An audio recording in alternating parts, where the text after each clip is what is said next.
final bell at Northwood High didn't just ring. It exploded. It was a sharp, metallic shriek that tore through the last drone of the history lecture, signaling the start of the weekend. For a moment, there was a collective pause, a held breath in every classroom, and then the dam broke. A tidal wave of teenagers poured into the hallways, a chaotic river of restless energy, loud conversations, and the frantic scuffling of feet. Lockers slammed shut in a syncopated, uneven rhythm. The sound echoing off the linoleum floors and walls, covered in faded pep rally posters, the air thick with the scent of floor cleaner, cheap perfume, and the faint smell of old gym socks, buzzed with a desperate need for freedom in the heart of this human chaos. Some people moved with the current, while others created their own. A boy named Cole was one who created his own. He wasn't particularly tall, but he had a solid athletic build that he carried with an easy, loping grace. He wore his school's Letterman jacket like a badge of honor, so worn leather a testament to his status as the team's star pitcher. To the teachers who saw him in the hallway, he was just Cole, the charismatic kid with a winning smile who was always polite enough in class. But to the students flowing around him, he was something else entirely.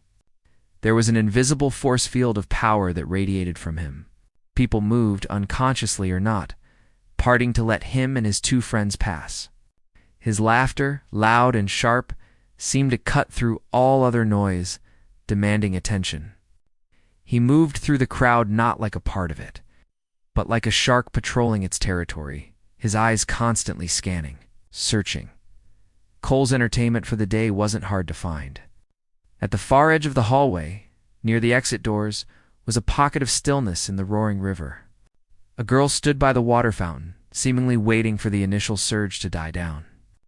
She was an island of complete quiet in a world of noise. She was 18, but she carried herself like she was trying to make herself smaller, younger, less of a target. Her dark, straight hair fell like a curtain, always long enough to obscure her face from any direct gaze. She wore a nondescript gray hoodie, faded jeans, and worn-out sneakers that had seen better days.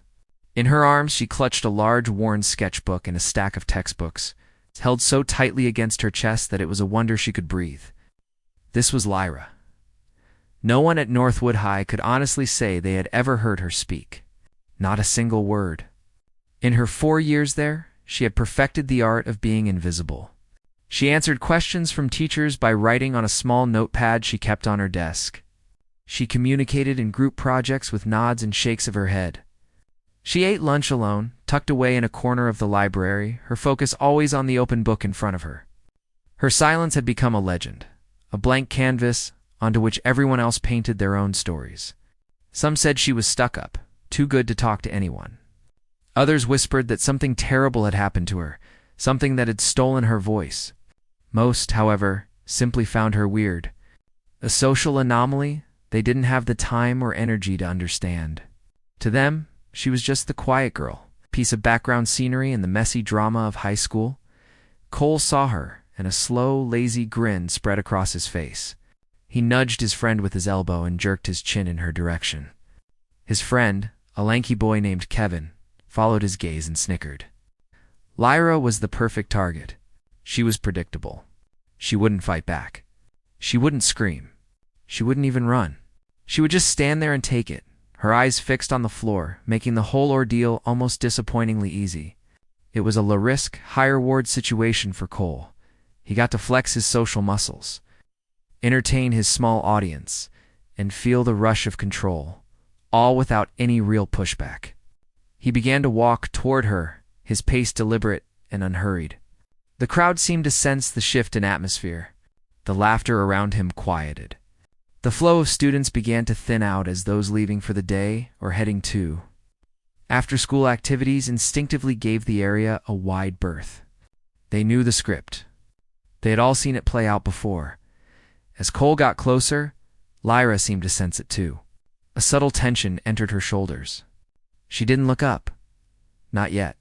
She just stood there, a statue bracing for impact. Her grip on her sketchbook tightened, her knuckles turning white. The sketchbook was her world, the only place where she could say everything she couldn't speak. Its pages were filled with intricate drawings of fantastical creatures, detailed portraits of strangers she saw on the bus, and sweeping landscapes born from her own imagination.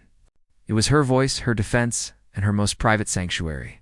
She hugged it closer, shield against the coming storm. A small crowd of onlookers had formed a loose semicircle, got a mix of curious freshmen and jaded upperclassmen. They kept a careful distance, creating a stage for the inevitable confrontation. They didn't intervene. No one ever did. It was easier to watch, to be a silent witness, than to risk becoming the next target. They exchanged nervous glances, some shifting their weight from foot to foot, feeling a familiar, comfortable knot of guilt and relief in their stomachs. Relief that it wasn't them. Cole finally reached her, stopping directly in her path and blocking her way to the doors. He stood there for a moment, just letting the silence stretch.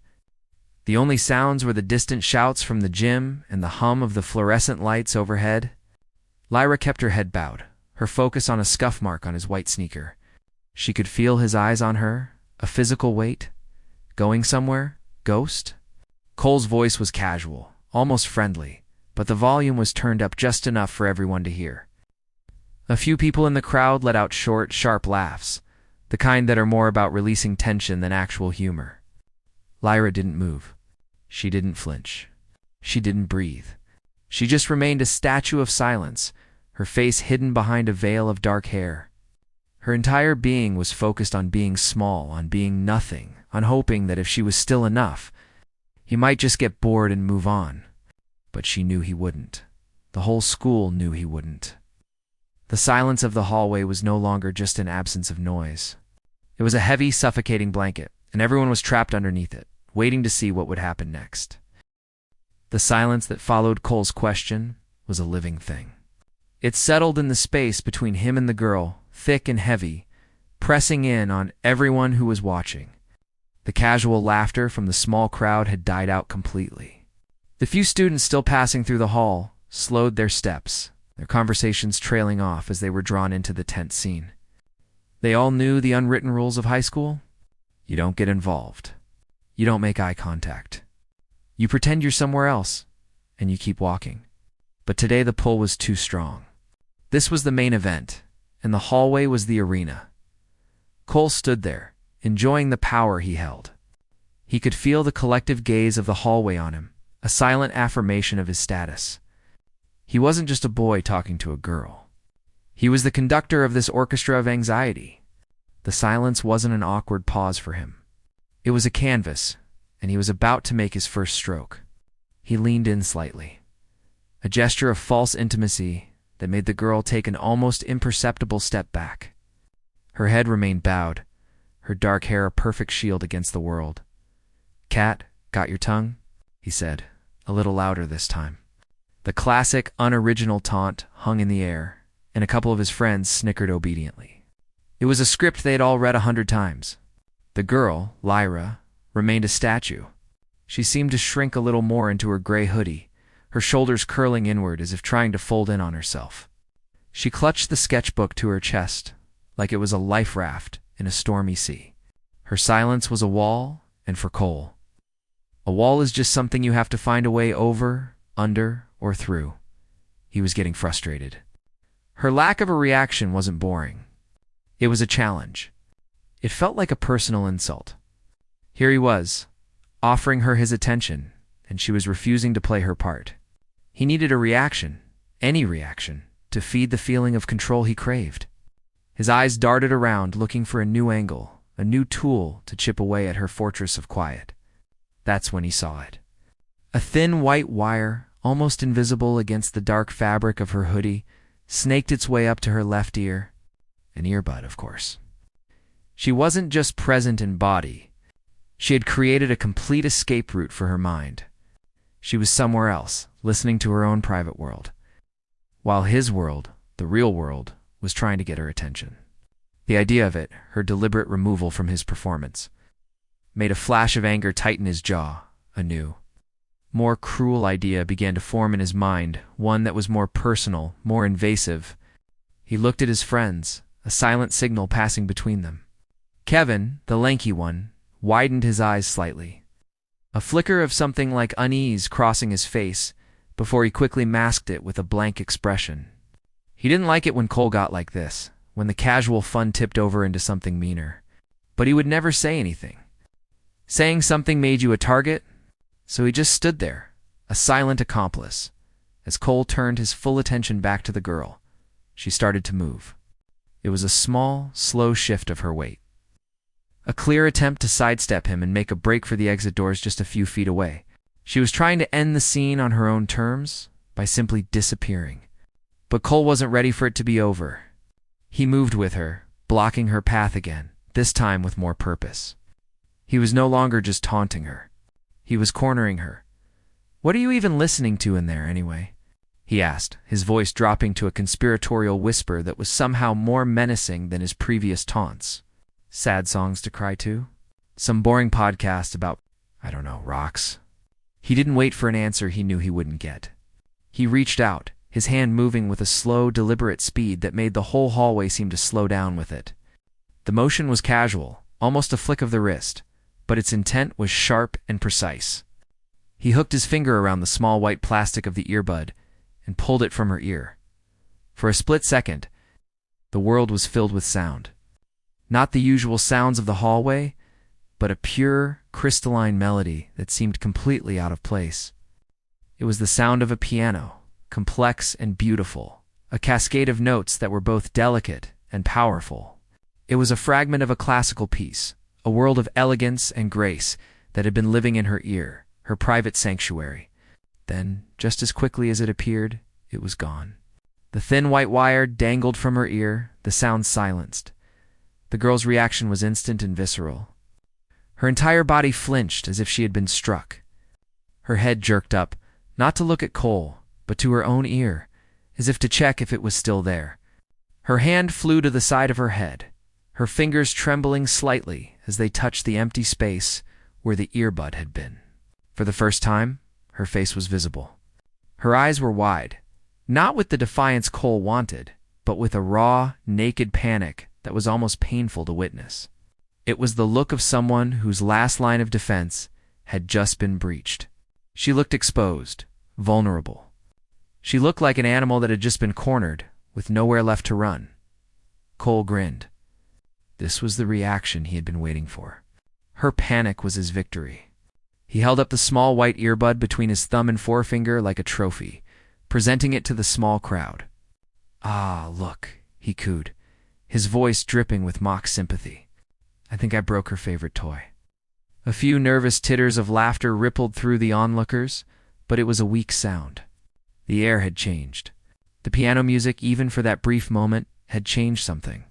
It had been a glimpse into her world, a world that was not sad or pathetic, but rich and complex.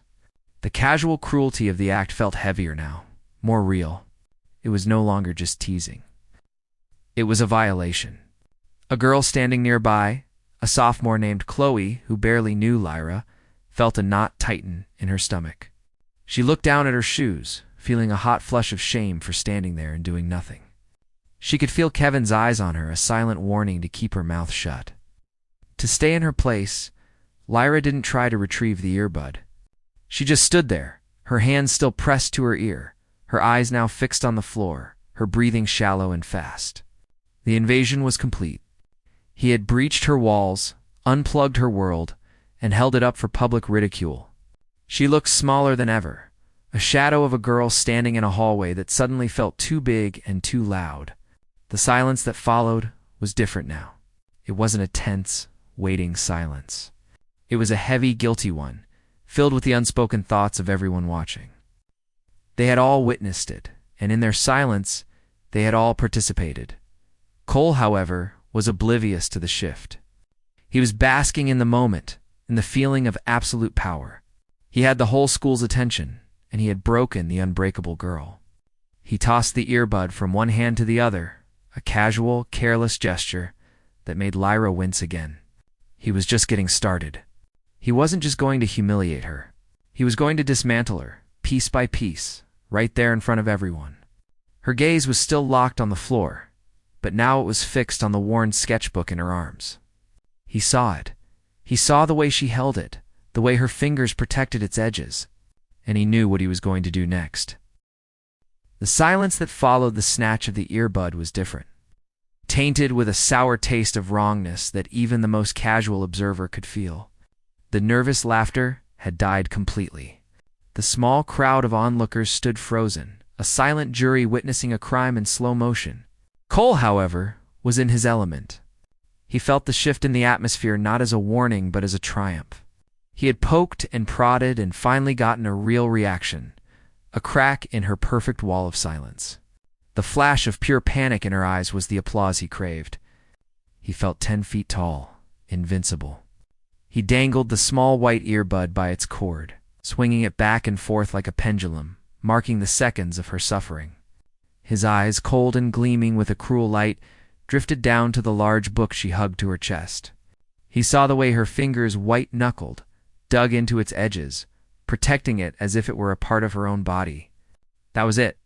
That was the core of her. He knew it with a certainty that chilled the few people in the hallway who still had a conscience. He had found the final key.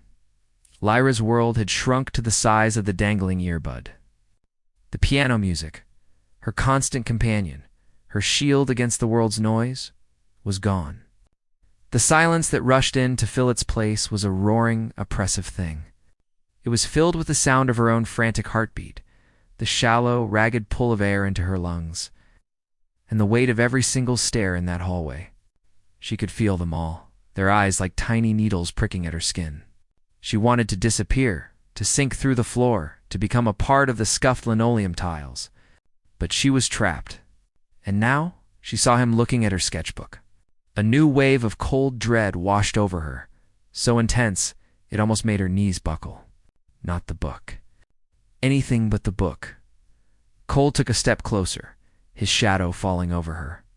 He let the earbud drop to the floor, where it landed with a small, insignificant plastic clatter. His focus was entirely on the book now. It was thick and heavy, its covers bent and softened from years of use. The corners were frayed, and the spine was covered in a mosaic of small, neat doodles that were only visible up close. To him, it was just a notebook. But he understood its significance to her. He understood that it was more than just paper and cardboard. It was a language. It was her voice. "What's so important in there, Ghost?" he asked, his voice low and menacing. He didn't wait for an answer. He reached out, not with the quick flicking motion he'd used on the earbud, but with a slow, deliberate grab. His hand clamped down on the top edge of the sketchbook, his fingers brushing against hers. The contact was electric, a shock of violation that made her gasp, a tiny, choked sound that no one but him probably heard. She tried to hold on, her fingers clamping down with a desperate strength she didn't know she possessed, but he was stronger. He gave a sharp, powerful tug, and the book was ripped from her arms. The sudden loss of its weight left her feeling unbalanced, exposed. Her arms folded awkwardly across her empty chest, a fragile shield against a world that was suddenly too big and too bright. The crowd gasped, a collective intake of breath that was louder than any spoken word. This was crossing a line. This was the point of no return. Even Kevin, Cole's loyal friend, took a half step back, his face pale. He looked at the girl who stood there trembling, and then at Cole, who held the book like a conqueror holding a fallen enemy's flag. A line had been drawn in the sand, and they were all on the wrong side of it. Cole barely noticed their discomfort. He was captivated by his prize. He flipped the book over in his hands, running a thumb over the worn cover as if appraising it. "Let's see what the quiet little mouse is always hiding in here," he announced, his voice echoing in the unnaturally quiet hall. He held the book up, turning it so the people behind him could see. He was putting on a show, and the sketchbook was the main exhibit. With a theatrical flourish, he opened it to a random page near the middle.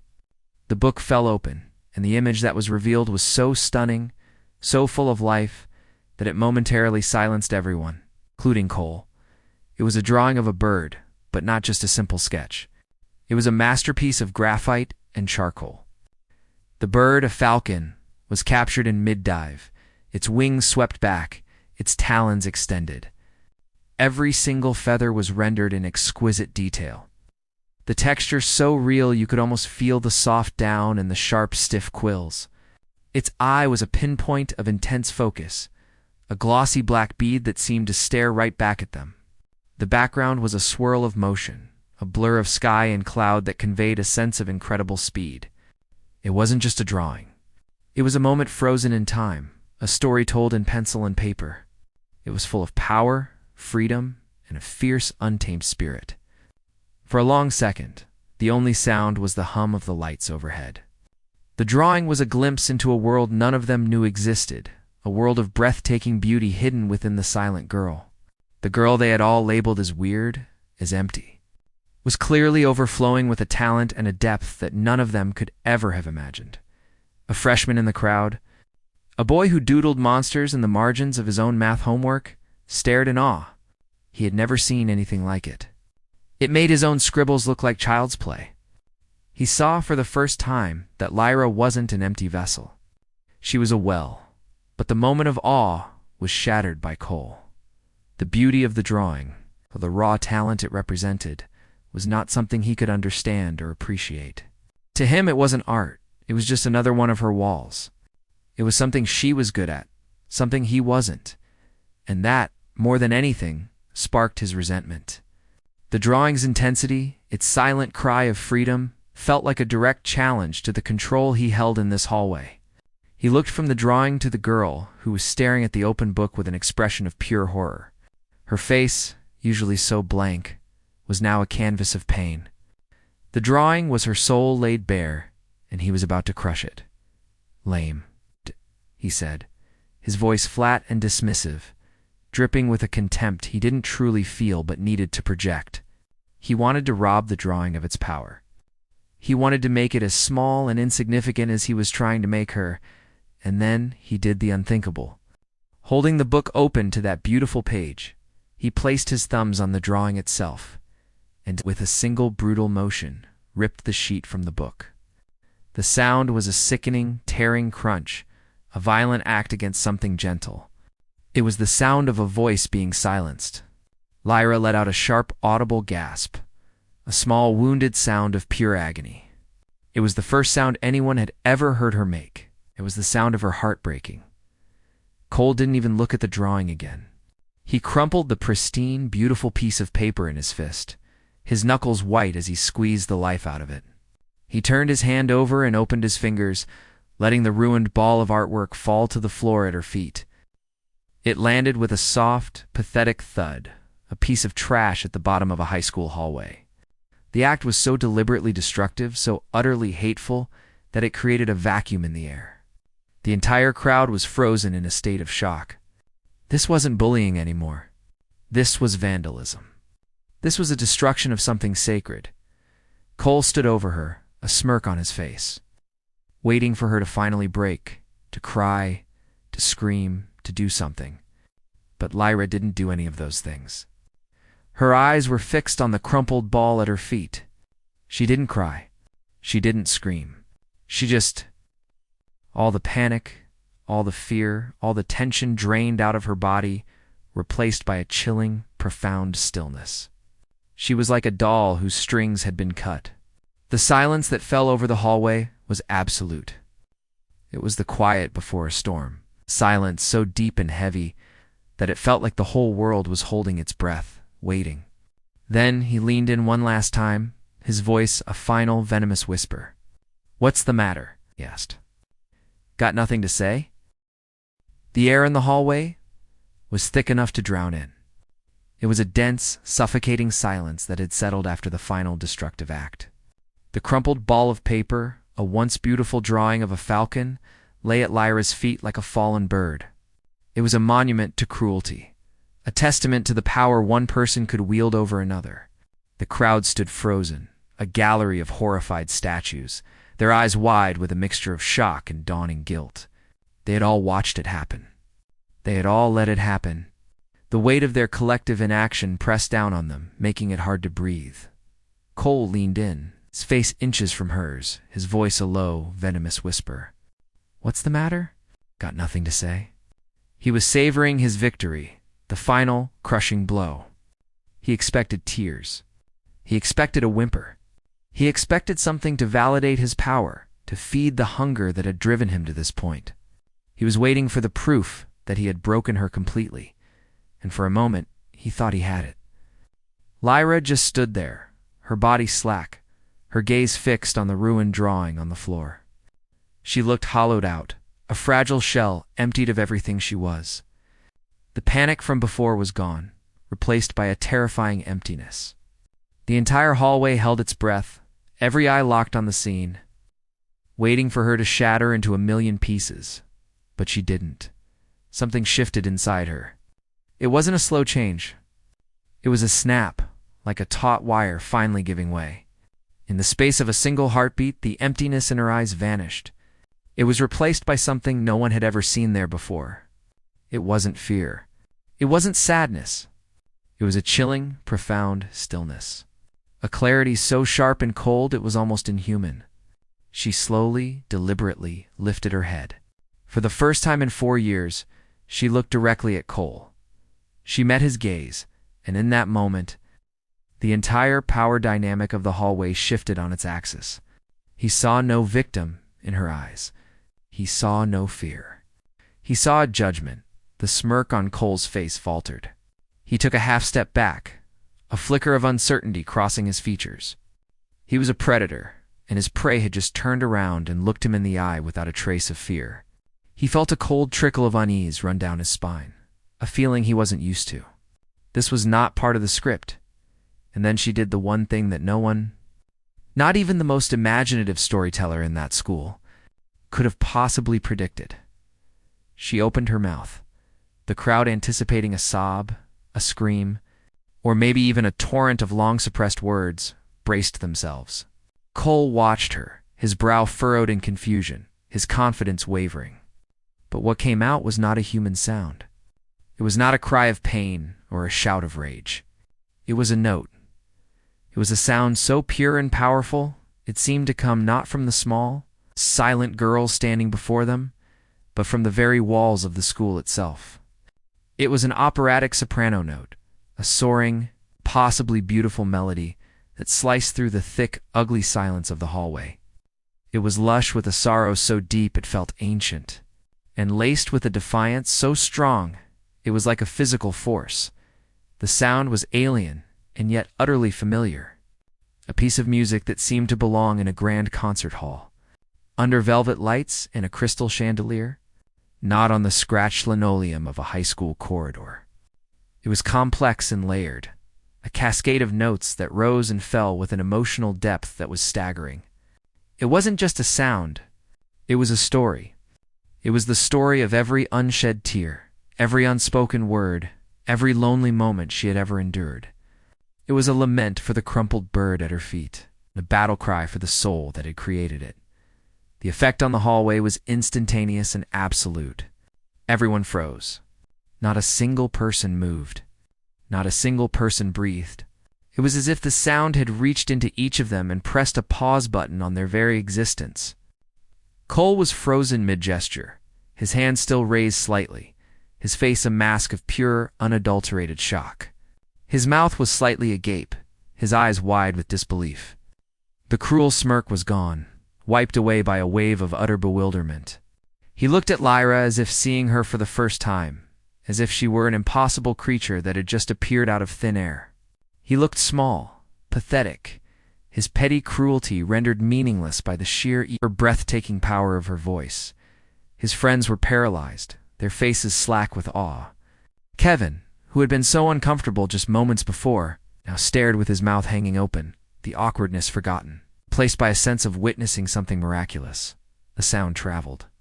It didn't just stay in the hallway. It seeped under the doors of nearby classrooms. In Mr. Harrison's English class, a lecture on Shakespeare ground to a halt as the ethereal melody floated through the air. He stopped talking, his chalk frozen at the blackboard, and his students turned their heads toward the door, their faces painted with confusion and wonder. In the library, a place of enforced silence, heads lifted from books, the usual rustle of pages ceasing as the sound washed over them. Down the hall, in the echoing gymnasium, the rhythmic thud of a basketball stopped. The players, mid-dribble, stood frozen on the polished floor. All listening. The entire school, every single person within earshot, was captivated. It was a moment of collective, involuntary stillness. The sound was so unexpected, so beautiful, so profoundly out of place that it commanded absolute attention. It was the kind of sound that made you forget who you were, where you were, and what you were supposed to be doing. It made you just listen. Lyra stood with her eyes closed, her face tilted slightly upward, as if drawing the song from some deep, hidden well within her. Her small frame seemed to swell with the power of the music. Her entire being focused on the single, sustained note. She wasn't performing for them. This wasn't for them. This was for the bird on the floor. This was for herself. She was no longer the silent girl, the target, the victim. In that moment, she was the conductor of the entire world. And her voice was the only thing that mattered. The note hung in the air for what felt like an eternity. A shimmering, perfect pearl of sound against the backdrop of the school's mundane reality. Then, just as gracefully as it began, it started to fade. The volume lessened, the vibrato softened, until the last whisper of the melody dissolved back into the heavy silence, leaving an echo that seemed to linger in the air, in the walls. In the very bones of everyone who heard it, the silence that followed was different from the one before. It wasn't a silence of tension or cruelty. It was a silence of awe. It was a holy quiet. No one moved for a full 10 seconds, the air thick with the ghost of the music. They were all processing what they had just heard, what they had just witnessed. The bully was gone. The victim was gone. And in their place was a girl with a voice that could stop time. The spell was finally broken by the shuffling of feet. Cole, his face pale and his eyes clouded with a confusion that bordered on fear, took another step back. He looked at Lyra, then at the crowd, and he saw something he had never seen directed at him before. It wasn't fear. It wasn't admiration. It was a look of profound disappointment, of quiet contempt. His power was gone. It had been shattered into a million pieces by a single, impossible note. He turned without another word, without a final taunt, without a backward glance. He practically fled, his movements clumsy and desperate. His friends scrambling to follow behind him, leaving the girl and the silence in his wake. The silence that remained after the last echo of the note was a sacred thing. It was the kind of quiet that settles over a landscape after a storm has passed, leaving the air clean and the world strangely new. For a long moment, no one moved in the hallway. The tableau of shock held, a frozen portrait of disbelief. The bully and his crew were gone, but their absence was like a sudden vacuum, leaving a space that was now filled with something else entirely. The onlookers stood as if waking from a collective dream, their minds struggling to process the reality of what they had just witnessed. It was a sound that didn't belong in their world of gossip, grades, and weekend plans. It was a sound that had rewritten the very rules of their existence for a few breathtaking seconds. Lyra was the first to move. Her eyes fluttered open, and the intense, otherworldly focus in them softened, returning to the familiar, guarded look of someone who was used to being watched, but something was different. The wall was still there, but it was no longer a wall of fear. It was a wall of quiet dignity. The sound hadn't just been a defense. It had been a declaration. She looked down at the floor, at the crumpled ball of paper that had started it all. The sight of it no longer brought her pain, but a profound sense of melancholy slowly. With a grace that seemed to contradict the trembling in her hands, she knelt. The movement was simple, but it captivated everyone. It was an act of reclamation. She picked up the ruined drawing, her fingers tracing the harsh creases and torn edges with a tenderness that was heartbreaking to watch. She didn't try to uncrumple it. She knew the damage was done. Instead, she held it gently in her palms, like a bird with a broken wing. She remained there for a moment, on her knees in the middle of the hallway. Cradling her wounded art, it was a picture of quiet strength, a silent testament to the fact that even when something is broken, it is not worthless. The crowd began to breathe again. The spell was broken, but the memory of the sound remained humming in the air like a current. People started to look at each other, their eyes wide with a shared, unspoken question. Did that really happen? A girl, A sophomore who had been watching from the edge of the crowd took a hesitant step forward. She didn't know Lyra, not really. She only knew her as the quiet girl. But now, she felt like she knew her more than anyone. She wanted to say something, to offer a word of comfort, but the words stuck in her throat. What do you say to someone who just expressed the entirety of their soul in a single, impossible note? As Lyra slowly rose to her feet, clutching the crumpled paper in one hand and gathering her fallen sketchbook in the other, the crowd did something unexpected. They didn't swarm her. They didn't ask a million questions. They parted. It was a slow, almost unconscious movement, like the sea parting for a ship. They created a clear path for her, all the way to the exit doors. It was an act of collective respect, a silent apology for the cruelty they had all witnessed and allowed to happen. Heads nodded as she passed, small gestures of acknowledgement that were more meaningful than any words could be. She kept her eyes down, following the path they made for her, a solitary figure walking through a corridor of silent reverence. By Monday morning, the story had spread through the entire school like wildfire. It wasn't just gossip. It was a legend in the making. The singing ghost, some called her. The girl with the angel voice, whispered others. But the name didn't matter. The story was what captivated everyone. The tale of the silent girl who had faced her tormentor not with screams, but with a song that had frozen an entire school in its tracks. The story was told in hushed tones before class, passed between phones during lunch, and retold with growing embellishment at home. Each person who had been there claimed a piece of the memory, a detail that made their experience unique. They talked about the way the sound felt, how it made the hair on their arms stand up, how it had made them feel something they couldn't quite name. The effect on the school's social ecosystem was immediate and profound. The unspoken hierarchy, the casual cruelty that had been the backdrop of daily life, had been shattered. Cole's power, which had seemed so absolute, was revealed to be as fragile as paper. He was still at school, but he was a ghost of his former self. The swagger was gone, replaced by a sullen, defensive posture. He walked with his head down, avoiding eye contact. The constant confidence that had once defined him now replaced by a palpable anxiety. The students who had once followed him, hoping to bask in his reflected glory, now avoided him. Being associated with him was now a mark of shame, not power. He had tried to break someone, and in doing so, he had broken himself. For Lyra, life did not magically transform into a high school movie. She did not suddenly become the most popular girl in school. She did not start holding loud conversations in the hallways or sitting at the jock's lunch table. She was still quiet. She still preferred the company of her sketchbook to the chaos of the cafeteria. But the nature of her silence had changed forever. Before, her silence had been a blank space that people filled with their own negative assumptions. It was seen as emptiness, weakness, or arrogance. Now it was understood as a vessel. It was a sacred space where something beautiful and powerful resided. Her silence was no longer a void to be feared or mocked. It was a choice to be respected. The change was in the small things. When she walked down the hallway, people didn't just move out of her way. They smiled at her, small, genuine smiles of recognition. Someone held a door open for her. A teacher, Mr. Harrison from the English class who had heard her voice through the wall, stopped her in the hall not to ask why she didn't speak, but to ask if she had ever considered vocal lessons, his eyes shining with a genuine paternal pride.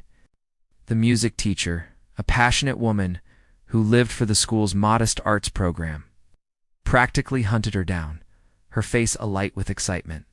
She didn't just offer Lyra a spot in the choir. She offered her the solo for the spring concert, an honor usually reserved for seniors.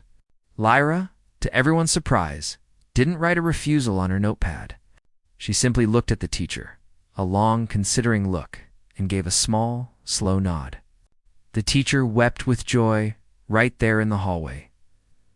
Lyra still kept her sketchbook close, and she still filled it with drawings. But now, some of the drawings were different. There was a new theme of flight, of birds soaring through open skies, their wings wide and free. And in the corner of one such drawing, almost hidden in the swirling clouds, was the tiny, barely there silhouette of a girl. Her head tilted back, her mouth open in a song that was so powerful, it seemed to shake the very stars. She was no longer the silent girl, the target, the victim. She was Lyra, the girl whose voice had made an entire school stop. Listen, and finally understand the sound of a beautiful silence.